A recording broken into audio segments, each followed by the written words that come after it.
I had another vineyard contractor ring me the other day who's effectively my competition, but we were just talking about spray jet technology, and he was asking my advice, and I was and vice versa. We were able to share information, and yet we're competitors, but we're happy to have those conversations. Well, gosh, how many industries can you do that? Like, that's a pretty cool thing. Welcome to Series 3 of Healthy Minds, Healthy Vines, a podcast proudly developed by the Wine Grape Council of South Australia and hosted by Callum McPherson and Nick Ryan. I'm Lisa Bonnier, CEO of the Council, and I'm delighted to bring you this series. The Wine Grape Council of South Australia represents our state's independent wine grape growers. We aim to provide growers with timely support and effective representation through advocacy, collaboration and knowledge building. South Australia is home to just over half of Australia's vineyard area, and it's the diversity of our independent growers, their stories, challenges and opportunities that shows just how important connection is in grape growing. In this new series, we bring you 10 unique conversations, sharing a rich mix of views, experiences, knowledge and questions from across our grape and wine community. From personal journeys to practical insights, each episode is designed to spark thought, build connection and support well-being in our industry. So wherever you're listening, in the vineyard, on the road or at home, we invite you to tune in and be part of building healthy minds and healthy vines together. Sami Gilligan is at the heart of two worlds that keep South Australia's wine industry moving. As the co-owner of Flex Logistics, he's carted countless loads of grapes from McLaren Vale vineyards to wineries, and now expanded into mining transport. He also owns and runs the Wetlands Vineyard, where he's working to restore biodiversity through the EcoVineyards program, planting native species, creating microbat habitats and thinking long-term about land health. On top of that, he sits on multiple industry bodies at regional, state and national level while championing gender diversity and leadership and building businesses that reflect those values. Here's Sami Gilligan. Sami, tell us about your family history in the wine industry and what got you into it. When I was growing up, both parents were school teachers. Then my dad decided to get into the wine industry. He was good friends with Greg Trott, who owned Wirrawira. So I reckon Dad switched from being a chalky to running a Wirrawira cellar door when I was maybe 10 or 11. And so then I sort of used to go down to Wirrawira when I was 12 and started working, just mowing the lawns and stuff like that. That was sort of my introduction into the wine industry, just through my dad. No stranger there, the web of Wirrawira. Yeah. It stretches far and wide. Yeah, it's pretty amazing. So I was really fortunate sort of to be involved and sort of grew up pretty much, jumping off the school bus and going down to Wirrawira and pushing a broom at vintage time and mowing the lawns and vine training and stuff in my school holidays. That was my introduction into the wine industry, and just had a sort of natural love for it. Love soil, love growing things, but really my big love is machinery. Love tractors and trucks and things like that. So that was a big lifestyle change at that time in your life then, going from both parents being teachers to picking up at the cellar door, and you got fond memories from that time? Yeah, absolutely. I grew up on a horse stud, so my mum loves horses. My grandparents bred horses. And so we grew up on a 90-acre property with three houses on that 90-acre property. So my auntie and uncle lived and a couple of cousins lived in one house. My grandparents lived in another, and then my mum and dad, and I've got two siblings, lived in another. So being raised on a big farm, but also having relatives, like an extended family that were a massive influence in my life it was pretty. When I look back on it now, there's not many people that get that experience, and I was really fortunate. So that kids free ranging across 90 acres.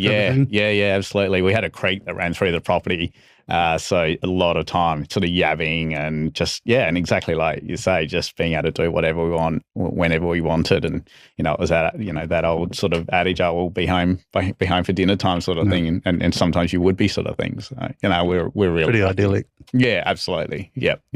And just growing up on a horse stud, so you're dealing with livestock, from an early age, so understanding, life, understanding death of an animal and understanding how they work with the land. And So I think I was sort of grounded into that really early on.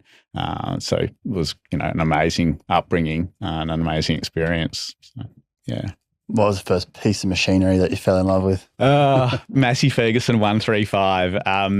So that was our farm tractor, and that was the first tractor I learned how to drive. And so my grandpa would sit me on the seat, and you never do it now, but sit me on the seat, jump off, and then I'd sort of steer it. And then I don't know how old I was, maybe 8 or something when I first started doing that. So that was it, and then sort of just progressed from there. The tractors have just got bigger and more expensive for me. So that was my first, and then I was able to get involved at Wirrawirra, and I sort of started driving tractors and slashers and stuff down there. I had a couple of vineyard managers at Wirrawirra that really took me under their wing and nurtured me and sort of trained me how to be a decent operator, how to look after machinery. They were very fastidious themselves, and so that sort of helped set me up for how I like to operate my machinery and stuff. So I had when I look back on it, just really fond memories, and really I was really lucky that I had the mentors that I did in that early stage of development. And so it was not just my dad as a male influence. I had lots of male influences, which I think which now I think, that was a really powerful experience for me as, growing up from, early teens through to, in my 20s. But happiest with a big engine. Yeah. I think that's probably right. Yeah. But you've got to be taking some note of where that tractor is going. I mean, the tractor can go all sorts of places. But what is it about what was going down, in the peripheral vision, those rows of vines that started to grab your attention and engage your brain? I really just loved the vineyards. There was something I think it's that, I think when you've got like summer and then you've got that beautiful green in a vineyard, there's just something really, I've always found something really attractive about that. And I have done a little bit of broadacre tractor driving, and it just doesn't do it for me. There's something about being in a vineyard, and people say, don't you get bored? I'm like, no, every row is different. So you're not just, I don't know, I feel like broadacre, well, you're sort of looking at it 1,000 acres. Well, that doesn't really cut it for me. Like, I love going up and down every row, and those vines, they're looking different. What's going on there, sort of thing. So, that was sort of dovetailed back into that sort of growing things and being part of, an ecosystem, and you're literally seeing that every day of the week when you're driving up and down those rows. So I think that's probably it for me. Just that constant change as well. Like, we start fungicide spraying obviously in September when you've got, a couple of leaves, and then by the end of it, the whole canopy is up over the top of the tractor cab. Like, I always think, that's pretty amazing. Like, how cool is that? Like, you've got these little bud, and then all of a sudden it's up over the top of you. And how does that happen? And how do you keep that going? And how do you keep it healthy? Yeah. It's, I've sort of, even though I've been doing it for a long time, I'm still awed by it. And I think that's pretty cool. Like, I'm lucky to still be, a bit awed by what I do. And how do you branch into trucking?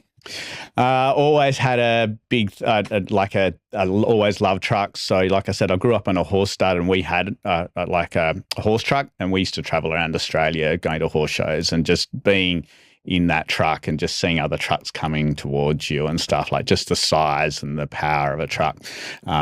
I've always found fascinating and just sort of naturally drawn to that. So I went out on my own and started my first vineyard contracting business when I was about 22, and bought some machinery and got into contracting. And then I started driving trucks maybe when I was about 23, and ended up being able to buy a truck and start carting grapes. And that was my first sort of experience into trucking. And then it's just grown from there. Like, I run 4 or 5 trucks during harvest carting grapes now. And once again, it's just a passion that I'm really fortunate that I can get paid to do. You were a kid that was putting your arm up, pulling the horn, Yeah, that's right. Asking truckies to blow the horn. 100%. Yeah, 100%. Yeah. And I've got photos of me just sitting, fully, like, I remember going on a family holiday and in the car, and we jumped out. We were going to go across a ferry, and there was it was a Kenworth SAR, and my dad asked the driver if I could have my photo taken in front of that, and he did, and I've still got the photo. And I still just I was like, oh, I cannot wait to be behind the wheel of one of these things. Like that was the thing that I wanted to do. And in your case, expectations met reality, it seems. Yeah, absolutely. Still love it. Still love getting behind the wheel of a truck or a tractor. Like I jumped in my tractor the other day, and it's like, oh yeah, I'm home. Like this is where I want to be. But yeah, I'm really fortunate in that respect to be able to just do what I love and get paid for it. It's an opportunity to spend a lot of time in your own head and do some thinking, and that can be both good and bad. Yep. You know, how do you 100%. Manage that? Yeah. Well, when life's great, it's fantastic. When life's a bit challenging, well, then you're absolutely right. It's not so good. I think where I'm really fortunate and have been throughout my whole life is I've got a good network of friends, and so the nice thing now is I can just stick my earbuds in and I can ring someone and say I'm feeling pretty average here, and you know, you've got that. I've got that connection to be able to talk through that. Then you can get off the phone and go, oh yeah, what they said makes sense. I can do another 5 rows and sort of get myself out of that, you know, average headspace and do another 5 rows, and all of a sudden you're on top of the world. But that is the challenge of being by yourself, in a tractor or in a truck. You can go down a very slippery slope, but you know, conversely, you can pick yourself up and have a really positive phone conversation and be, oh, actually, life's pretty good. What am I worried about? Or yes, this is a challenge. I can overcome this sort of thing. I think that network of people around me's been incredibly important. Yeah, and being able to recognise when it's time to reach out. Yeah, and I think, and then if you've got that network of people, they almost know when you're going through an average time. And so they're already on the phone to you and going, you know, I know you're going through a bit of an average time. Let's talk that through. Yeah, and even when you don't want to. You're doing the same in return. Yes, 100%. Yep. And are you that sort of guy, Sami, where you're pretty up and about normally, and you know, you got a big smile, you seem like you're a pretty vibrant guy. If you're a bit off, it's kind of noticeable? Yeah, I'd say that's probably a pretty fair call. Yeah. People know when I'm tired and irritable and not on top of my game. I think that's a very fair call. Yep, absolutely. Yeah. How have you gone about building a network like that? So that's just something that's happened organically that you're fortunate to have? Because I imagine, well, maybe someone listening to this feels like they don't have people that they could just call like that, or perhaps they do. How's that become so strong for you? When I look back on it now, I think it was that opportunity, like I said, to grow up on a farm where you had multiple relatives around you, and then to be introduced to a workforce like I was at Wirral, where, you know, I sort of was taught pretty early on to converse with other people. And so I think that just has continued on throughout my life. And I guess being able to learn or pick out people where you're happy to trust and share things, and then vice versa. So I think, to answer your question, I think it's just being able to have a little bit of trust in people, but also, and then that sort of comes back. And sometimes that's burnt me, and I've trusted people that, you know, and things have gone south. But you could argue, well, righto, I'm not going to trust anyone. I'm not going to do that. But then that works against you, sort of thing. So you just got to roll with it a little bit, I think, and that's what I've been able to do, and being able to forge really good, strong relationships with people along that on my life journey. And you're happy to be a shoulder to lean on for other people. Yeah, that's right. Yeah, I do have a really good friendship network, and I'm happy to, you know, help people through average times as well as good times. Like that's the beauty of it, you know, having a loving, trusting friendship with people. So absolutely, I think that's really, really important. Yeah. And more good than bad? Yeah, absolutely. Yeah. No, I mean, well, why would I'm not attracted to averageness. I want to have good friendships, and I want them to be strong and vibrant. You know, and so yeah, definitely more good than bad. And not to say that those, you know, we all go through average times. So sometimes those relationships can be tough because of what those people are going through, and that can be sort of demanding on you as a friend as well. But you're there, but you can't be there for the roses. It's got to work both ways. And conversely, they've been there for me when I've been a bit down and a bit average sort of thing. So, do you feel like you know what to say in those instances? I know this isn't all the time or even all that regularly in particular, but how do you respond if a mate of yours says, I'm feeling average? Do you sort of say what you feel like you need to hear in those times? I think what I've learned to say is to ask, what do you need from me right now? And quite often the answer that comes back is not what I thought what it would be. I'm like, okay, I can do that now that I've been able to ask you. Whereas going in sort of thinking I know what they want, and probably early on, it's probably what I used to do. You're trying to I'm used to getting in, doing stuff, run my own business from an early age. I'm used to trying to you've got a problem or you've got a challenge, I've got to overcome it and it's on me.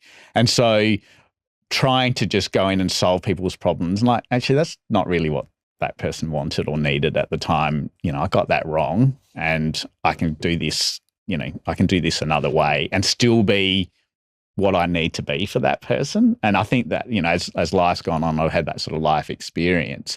That's probably been that sort of change in, I don't have to fix every problem, sometimes just being there for a person, that's enough. What does that do for the interaction when you say, what do you need from me? I think it helps set the tone exactly for that. Like, I think it what it does do is just brings it down a notch. So you could be hiding. I'm like, okay, how can I help? What do you need from me? It just sets it back a little bit because it makes that person think, well, what do I need right now? And so it sort of almost resets the bar a little bit from my experience when I've had those conversations. Yeah, it's such a great point. And it also takes the pressure off your shoulders or whoever the one is receiving that, rather than thinking, how do I fix this problem for them? How do I give them the right advice? And something that stops people from wanting to have those conversations because we think, I don't know what to say. I don't know what to do. But if you just put it back on them and say, well, how can I help you? Then that takes the pressure off you as well, which makes it better for both. Yeah, I think I agree with that. 100%. I guess what we're talking about is sort of on a micro level and interpersonal, but as an industry, the whole industry is going through tough times. How do we maybe do it on a more macro level and as a community support each other? I think it's fundamentally, it does come back down to these conversations that you have with, other work colleagues and stuff. So, I'm part of the McLaren Vale Great Wine and Tourism Association and have been for a long time, and I'm really fortunate to be in the McLaren Vale community. And one of the things that's been implemented when we have a workshop, now we have a coffee van there, and you can get a coffee and a muffin at the start of that workshop. Now, those conversations that are being had before the workshop or after, they are so different and so powerful because you're having those sort of interactions with people that you might not otherwise do. And as you sort of talked about before, these people are out pruning or driving a tractor, which is very isolating. And if you're on a downward spiral, that's a pretty average position. Compounding problem. It's a compounding problem. Whereas you have a bit of a positive experience with someone over a coffee, then all of a sudden your mood's completely different. Your whole outlook's completely different. So I had a conversation with a friend last night and, she's pretty buoyant about the industry. And so that just automatically, I sort of got off thinking, I'm part of that industry and I'm doing okay.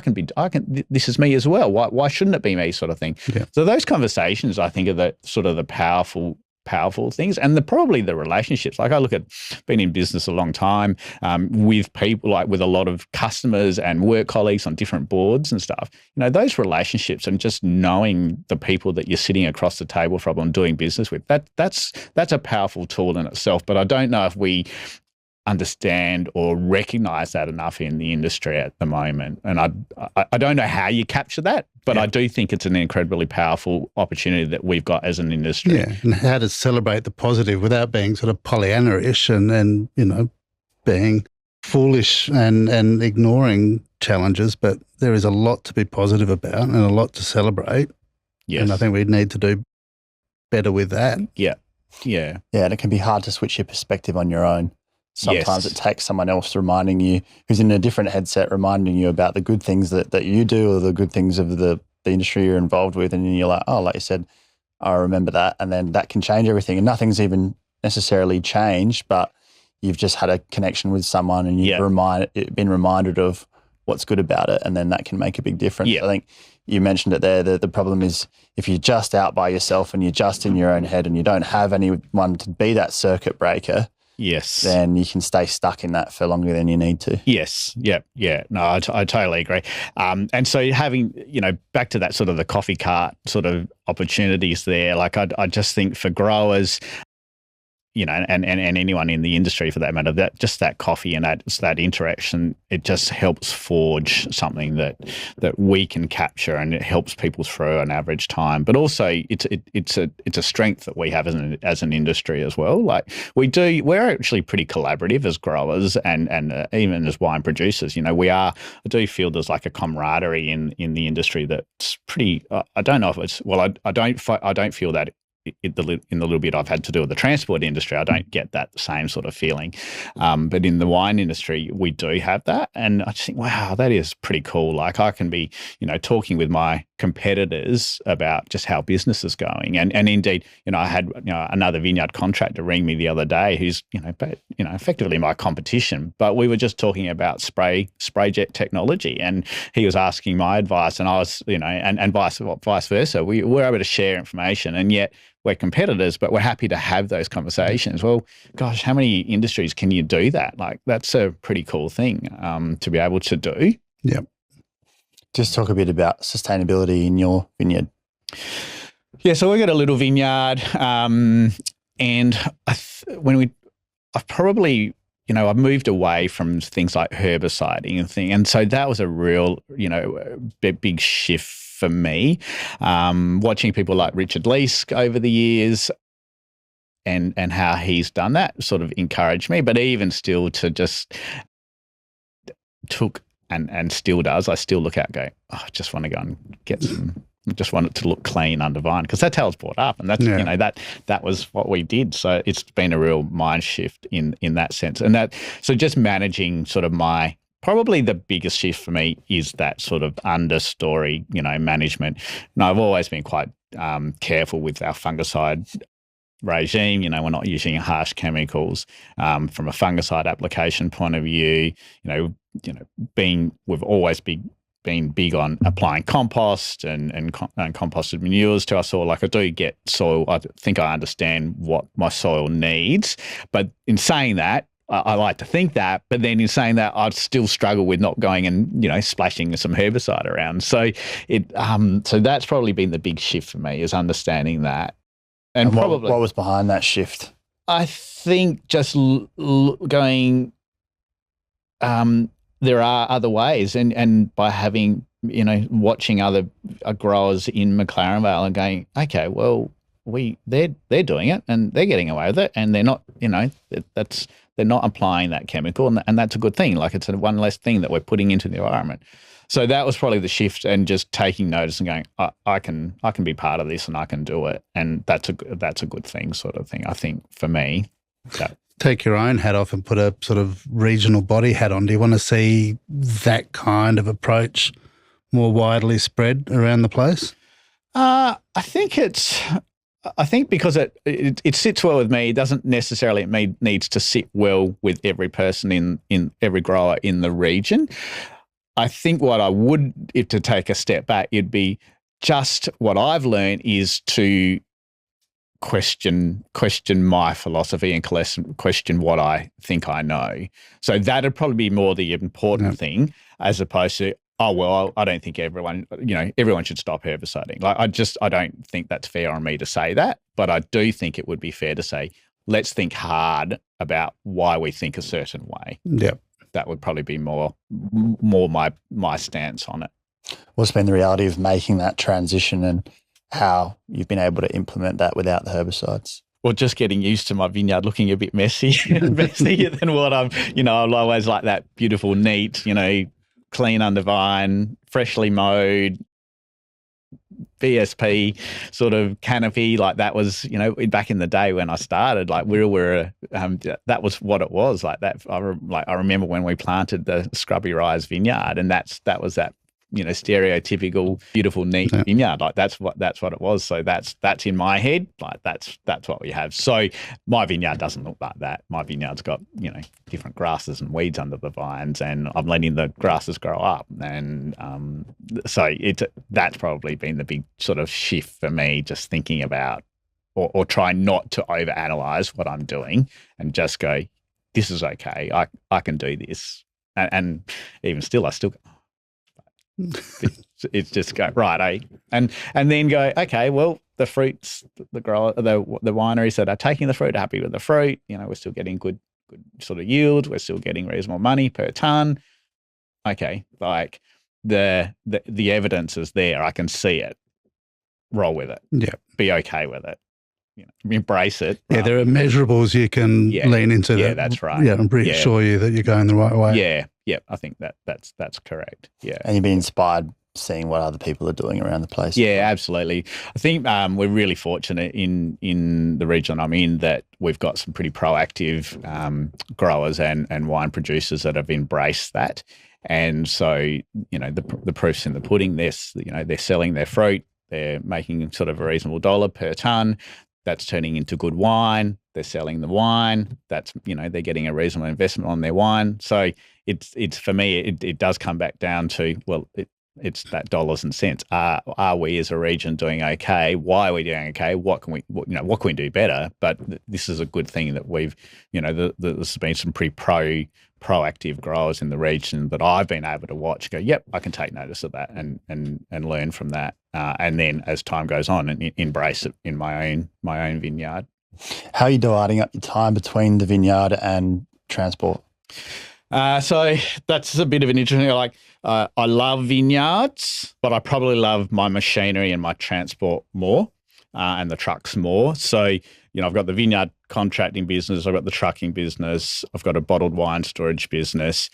The vineyard side of it, I did manage it myself, but I thought, this is probably where I've got the least amount of putting my least amount of time and energy, and that's not right. So I've actually outsourced that and have someone who's really switched on and passionate about managing the vineyard. So that sort of, we would have sort of, a conversation every couple of weeks about what's going on as far as managing the vineyard and moving it forward. And that allows me an opportunity to concentrate on what I really love doing, which is managing my vineyard contracting business and the transport business sort of thing. So the majority of my time would be, either sitting at a desk sort of managing things, or in a truck or in a tractor, driving and operating, because that's where I get a buzz.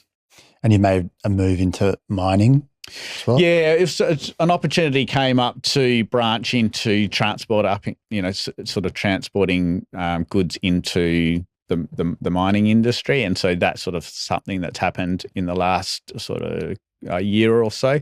And once again, that was really sort of just one of my a driver that we had that also was a client. We sprayed his vineyards, and he's a truck driver. Someone offered him some work, and he said, well, I don't have my own truck anymore, but Sami does, where I'm happy to drive his truck. And so that it was sort of, once again, it comes back to the relationships I had with that truck driver, and it sort of just dovetailed in from there. And it was a fantastic time for it to happen, because obviously we've had a bit of a downturn in the industry. So I've been able to sort of diversify into that. So that's sort of how that's come about. And it's really quite fascinating for me now to just have a bit of a taste of how a different industry works. Put an extra trailer load full of wine on the back, take it up. Yeah.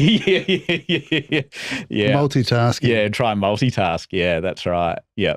So yeah, that's how it's come about, and I really enjoy it. Once again, I think it's a challenge too. Like, it's something else that I haven't done, and being able to branch into something else and always push myself like, oh gosh, well, how am I, it's just down to the basics. How am I going to secure this load onto this trailer without it falling off? And like, I haven't done it before, and I've just got to learn. I'm just going to do it. You've got to get it right as well. You do have to get it right. Yeah, it's a little bit embarrassing when you see a load of goods sitting on the side of the road, not on the back of the truck. So yes, that's right. And I think probably that's what I have always tried to do, will want to continue to try and do, is always push myself for that next challenge. To go, okay, how do I do this? Yes, I'm outside of my comfort zone. Yes, I'm feeling very average about, the position that I'm in, but I've just got to do it and come out the other side and hopefully be okay. Transport's an industry that's notorious for pushing its people to the limit and sometimes too far. Yep. How do you manage that kind of element of the business? I think within my own business, particularly with my drivers and stuff, it's recognizing that and going, enough's enough. We need to do it. And I remember one vintage, I had 13 trucks on the road, and it was a vintage that was condensed, and it was hard. It was really hard. And I basically just rang all my drivers. I knew they were strung out, and I just said, wherever you are, you can park up. Yep. You need to stop. I know I'm being pushed and we're being pushed, but we need to stop. And they did. And so for, I think, maybe 5 or 6 hours, wherever those guys were, they just all off the road at once. They were just off the road. And we got a bit of flack for it. I remember, well, when are you going to go? I'm like, when we're ready. Yeah. And it was a bit of a reset, and it didn't go down too well with certain clients, but it did go down well with me because we just found it it's just reset and go, okay, we can. Yeah. Do you think those clients have to take the time to recognise that, this system will break if it's I think they do. overworked? And a vintage is a challenging experience for everyone involved in that, it's our time. Like that's it. We've worked all year to grow this amazing fruit, and the winemakers worked all year to get this amazing fruit. So there's a lot hinging on that very, very, very small window to get the fruit at the optimum time off the vineyard, onto a truck and into a winery. So there's a huge amount of stress on everyone in the supply chain, and I do understand that. So everyone's just worried. But the challenge is everyone's worried about their little bit in the industry, and their little patch of turf. So, but it's actually bigger than that. And the more you can communicate and through that period, the better that is. And you still get your desired outcome, which is getting the best fruit to the winery to make the best wine. But the communication is so essential. So the wineries and the growers that I have the best relationships with, they're the ones that, you seek out, and they're the ones that have the least amount of problems in vintage because of that relationship and that communication that we can have. That's sort of the thing that I've noticed. Like, that communication is really important. And then the other foot, like a year or so, no, a couple of years ago, I decided I needed a hobby, so I started doing line haul for another transport company on my Interesting weekends. Hobby. Yeah, well, my wife and I debate whether it's a hobby. I think it is, but she thinks, well, if you get paid for it, it's not. And so I don't know. Anyway, it is what it is. You could call it a hobby. You could call it a part-time job on my weekends for fun. So to go into a big company that have, I don't know, a few hundred employees probably, and to be a number and to just jump in at one of their trucks and go and have to do a delivery and stuff. There is a lot of pressure on the driver in that sense. And sometimes you put in positions that are way outside of your comfort zone. You think, how am I going to overcome this sort of thing? And once again, how I've been able to overcome it, I've got someone else that drives for that company, and I'm always on the phone to them going, I've just been asked to do this. I've got no idea what to do. And he'll go, right, okay, well, these are the things you need to think about, to the point where, when you're going down this road, make sure you're in this particular lane, because you are going to cut, you're in a road train, and that's going to cut in. So that relationship, I keep coming back to relationships and those conversations. They're so important to get me through those stressful times. Okay, I'm not alone. I can do this. I've got someone I can ring. And that person, he said, look, I'm going to bed, but hey, if you get in trouble, you can ring me. Like, I'll get up and talk to you. Like, oh my God, like, that's amazing. Like, someone's going to get out of bed on my behalf because I'm in a pickle here. Do you work with your drivers leading into vintage, sort of getting ready for that stress point, almost like a pre-season, training for drivers? I'm really fortunate. The guys that I have driving my trucks now have been with me for a couple of years, and so they get it. A couple of them are growers themselves as well, so they understand it. But definitely in the past when I've employed new drivers, getting them used to, and I'd always go for the first run, like on the first drive with them, and sort of, usually vintage starts off in a slow sort of pace, and so you can start getting people to do a few loads before, it's really crazy. So, yeah, I do like to try and sort of,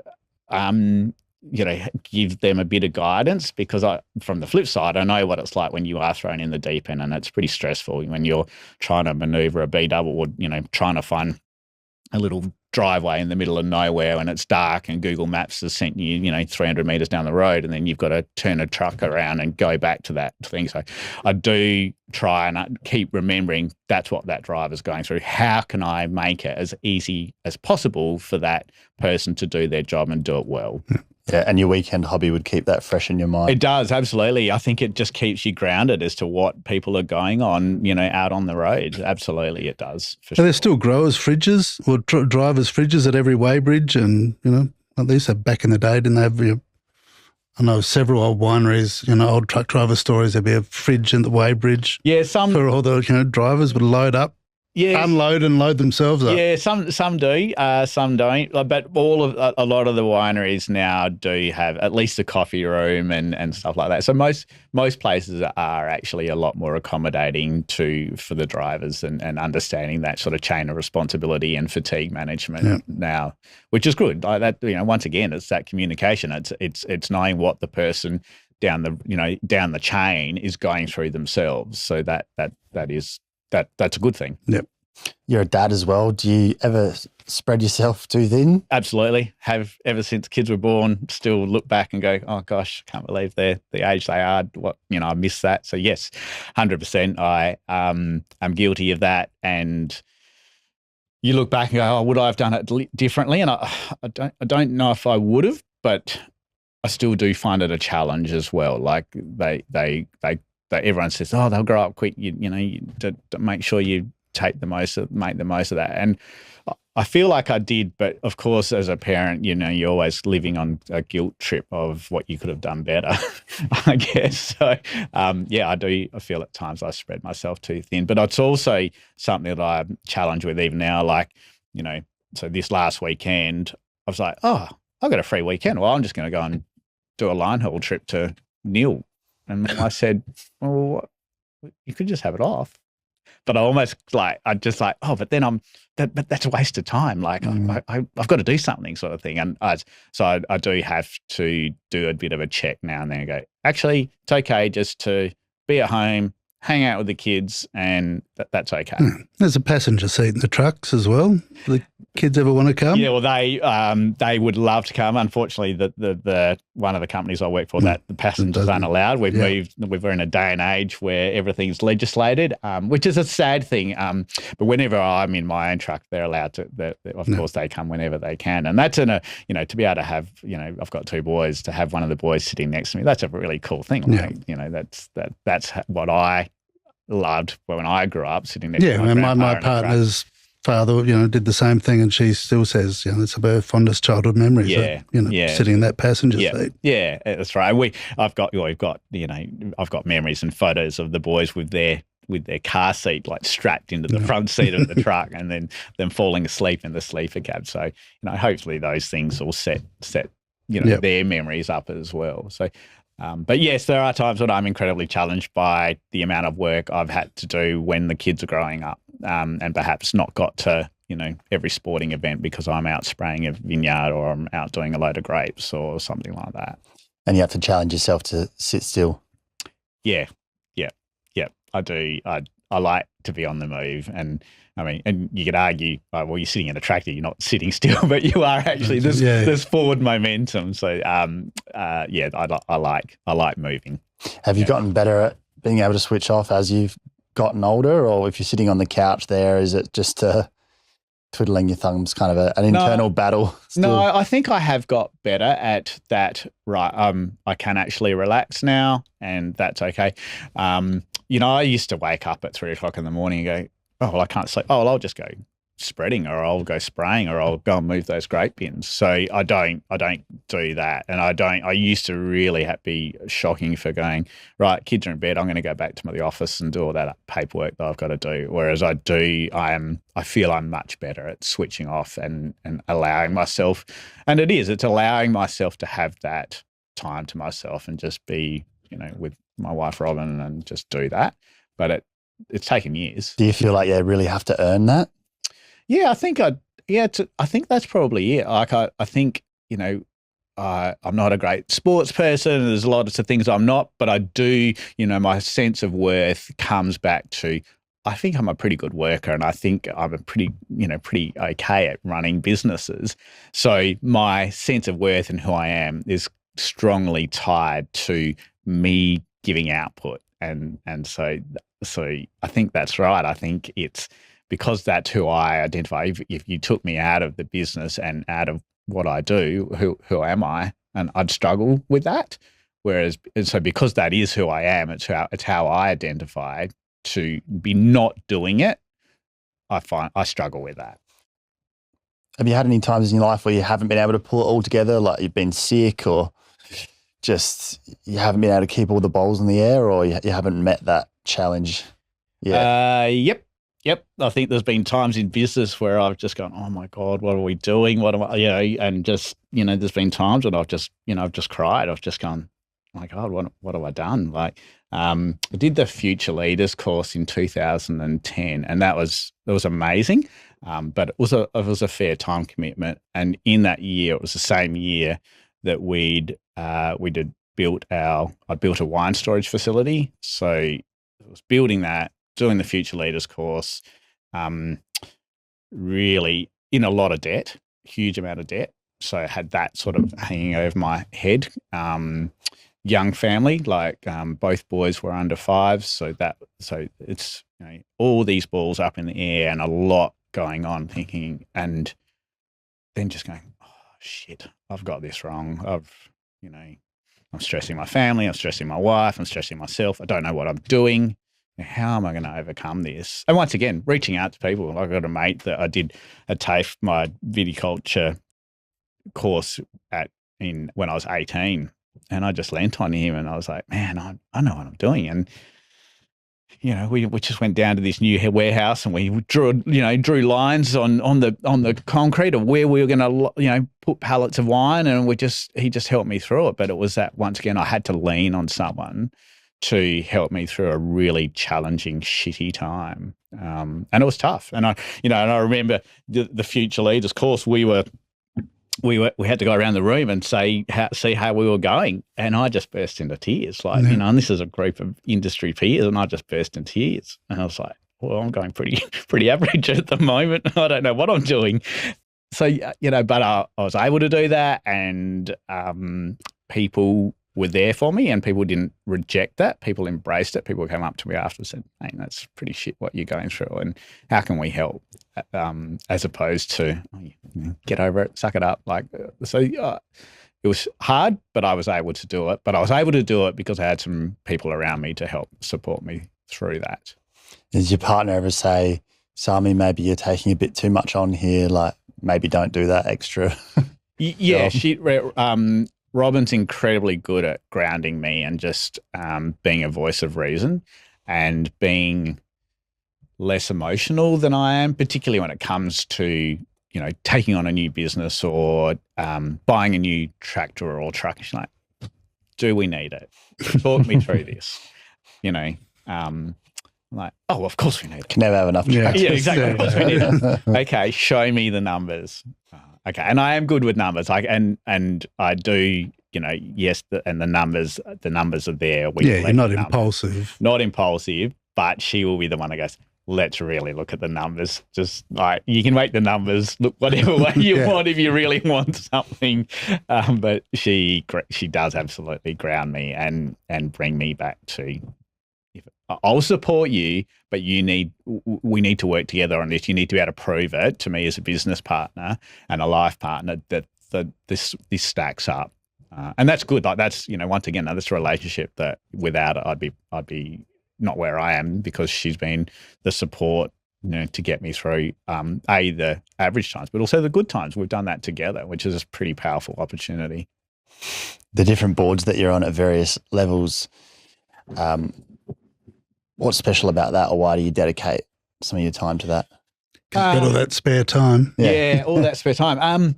So like I said, I did the Future Leaders course that really, and so that was about learning, about it myself, but also about the industry on a broader sense. And so that really encouraged me to get involved into different industry boards and have an understanding of how it all works. So after the Future Leaders course, I got on to our regional body a few years and then tried to understand how our regional body worked.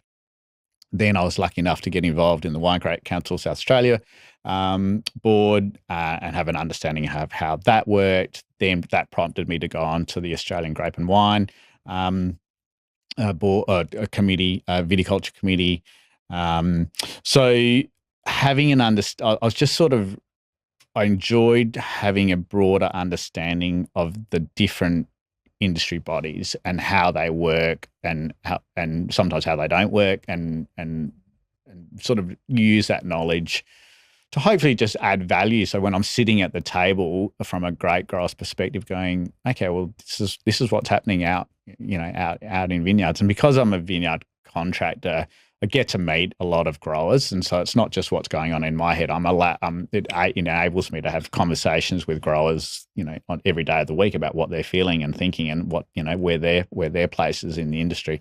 So being able to bring that and bring other people's perspectives to, to the table at those different boards has been incredibly powerful, I think, and a good opportunity for me. But also I like to think that I'm not backwards in coming forward. So I'm not shy and sort of saying, well, this is what I think, and these are the reasons why I think it. Are there too many of those different bodies? Yeah, we do talk about that a lot in the industry, and and every board and committee thinks that they're important and has relevance, and they do, and that's probably why they are there. Probably sort of further up the chain at the moment, when you talk about some of those committees and boards and associations getting sort of funding, government funding, sometimes I feel that they become the tail wagging the dog, and rather than being there for industry, well, sort of the industry's there to prop up jobs. And I think, that's something that we're being a little bit challenged by in certain sectors of our industry at the moment. How you overcome that? That's $1 million question that all of us are challenged, potentially some of us are challenged by in the industry at the moment. So we're doing a good enough job to, you're saying you get broader perspectives across industry by your participation in boards like this. But for those people that aren't participating, are we disseminating that information that maybe you're getting at board level widely and well? And there's a lot of people that seem to be focused sort of on their own problems and don't see broader pictures.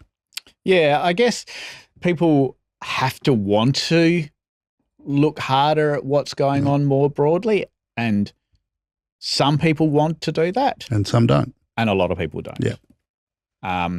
Particularly now when things are more challenging, people become more insulated because they're just trying to put food on the table, and so to do that, you become a bit more focused just on what you want and what you need for that to happen. And so that I do see that as a challenge. I'm still, part of the group, the industry that's having those conversations as to how we go about changing it, and I don't have an answer. I don't know. What's your view on gender diversity in leadership? So important. And I can speak from my own experience.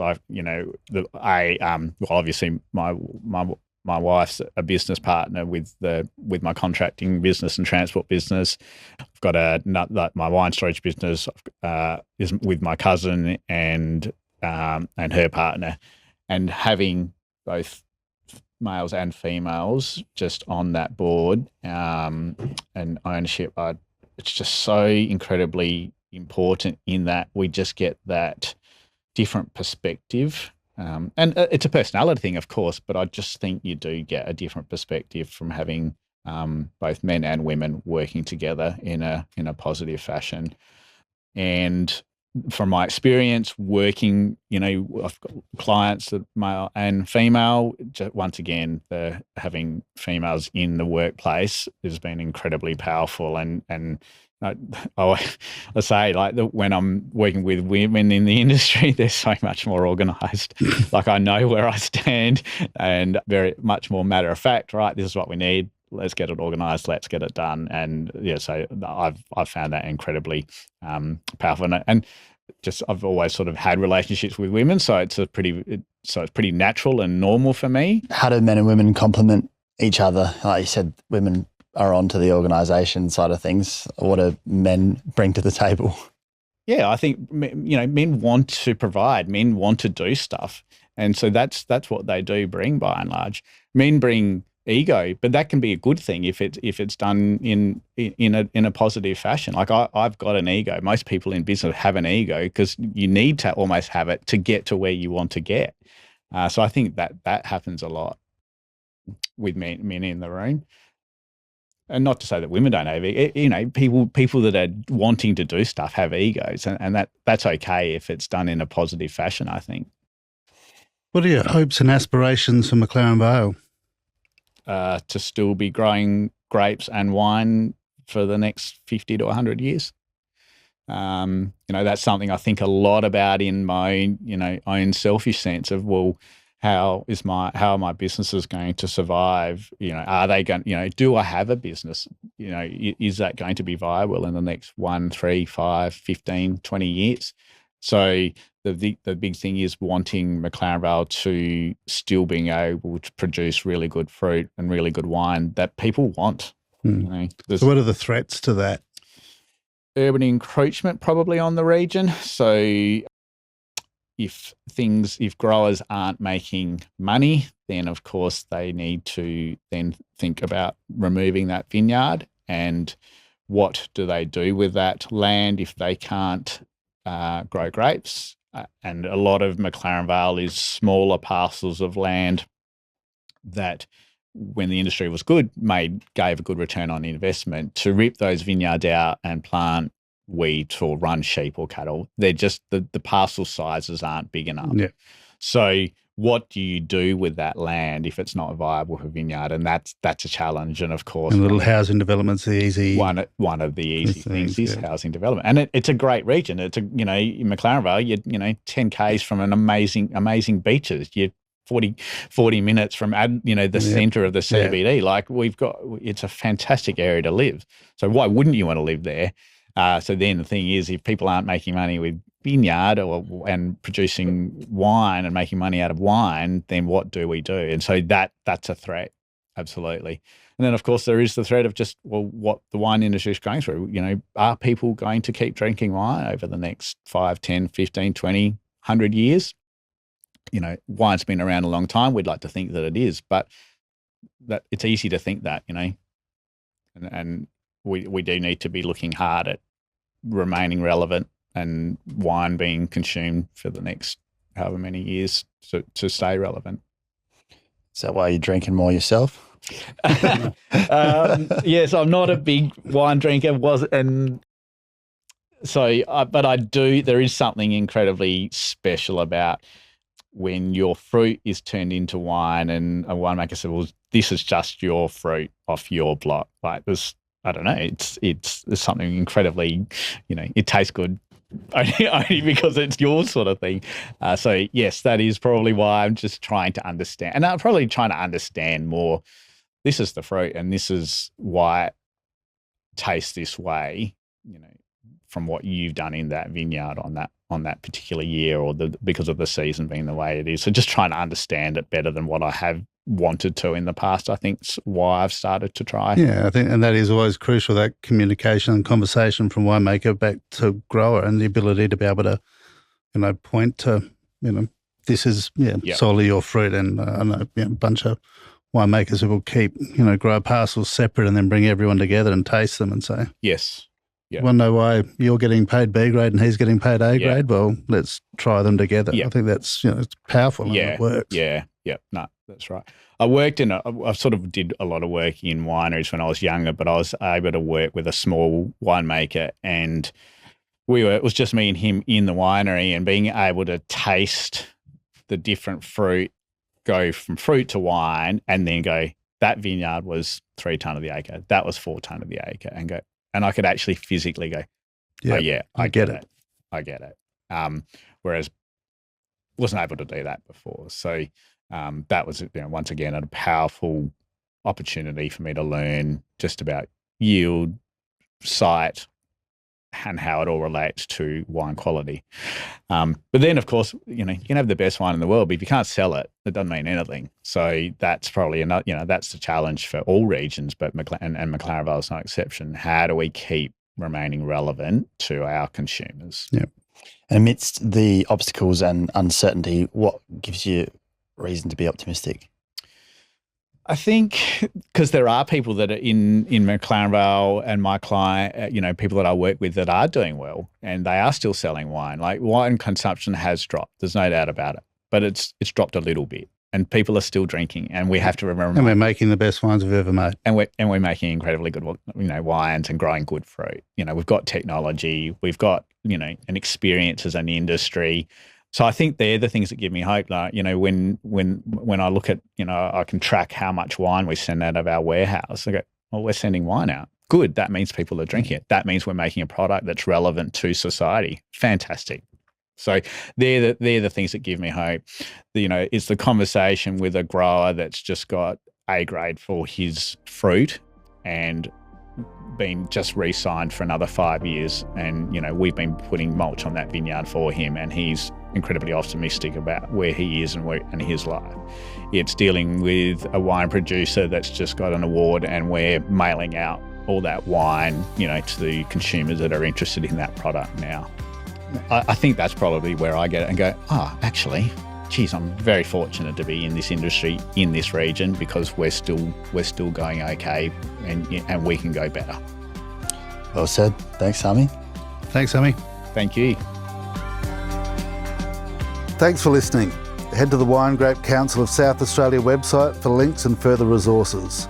This is part of a bigger conversation, so feel free to share this podcast with your mates and look after yourselves. Cheers.